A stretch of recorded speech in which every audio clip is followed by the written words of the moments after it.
Oh, if I got a special word for you this week, I'm so glad you're with me. I'm so glad each and every time we can share these special words that I pray chart the course for your whole week. It's found in 1 John chapter 2, verse 1. Then it says this, "My little children, these things write I unto you, that you sin not.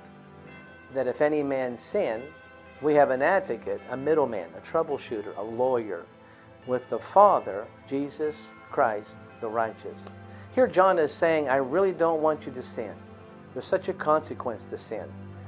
But if you do, then just know that if you do, we got it covered. What an amazing freedom in that. Remember, the real definition of freedom is I want to, I don't have to. I want to, I don't have to. That's the way God has set up the covenant of grace in the new covenant.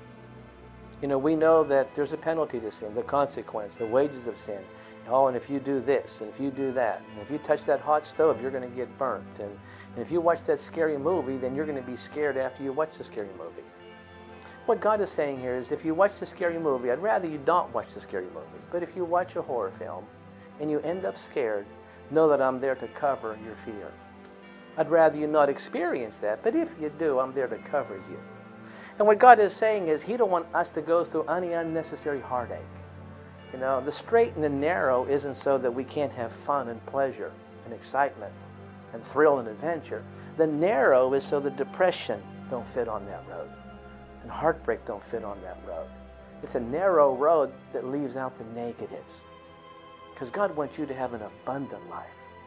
So whenever He says, I'd rather you not do this, I'd rather you not think that or say that or do that, He's just trying to prevent you from, even if it's 1 hour of heartache, even if it's 30 seconds of heartache.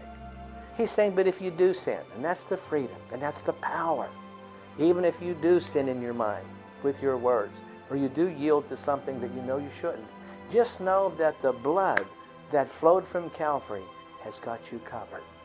You say, oh, but that'll cause people to sin. No, that'll cause people to be free, to realize they can still have room to develop in their faith and grow in the Lord, knowing that in spite of their human weakness, God has got you covered.